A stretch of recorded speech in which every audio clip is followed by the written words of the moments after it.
Hyundai infotainment systems in models like the Sonata, Tucson, and Ioniq can sometimes experience issues like freezing or touchscreen unresponsiveness. Resetting the system is a common solution. The soft reset or reboot restarts the system without deleting data. Press and hold the power button on the touchscreen for 10 to 15 seconds until it shuts down and restarts. The hard reset or factory reset restores the system to default settings, erasing personal data. Access it through the Settings menu under Vehicle, then System, and select Factory Reset. For touchscreen issues, start with a soft reset. If that doesn't work, recalibrate in service mode by pressing mute and volume down together.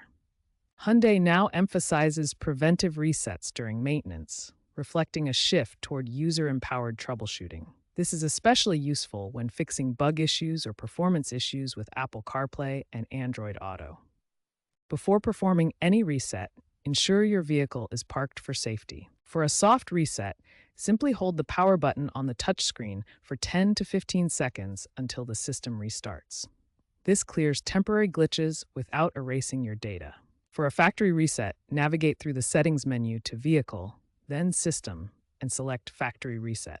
Confirm the reset, which will erase all apps, navigation history, and customizations. After a factory reset, you'll need to repair your phone via Bluetooth, reconnect to your Wi-Fi network, and reconnect to BlueLink if applicable. If the touchscreen is unresponsive, try the soft reset first. If that doesn't work, attempt to enter service mode by pressing mute and volume down together to recalibrate the screen. If issues persist, Hyundai recommends professional inspection, as environmental factors can affect the capacitive sensors. Remember to consult your Hyundai Owner's Manual for model-specific instructions. Future Hyundai models will include AI-driven diagnostics, promising easier and more automated fixes for these issues.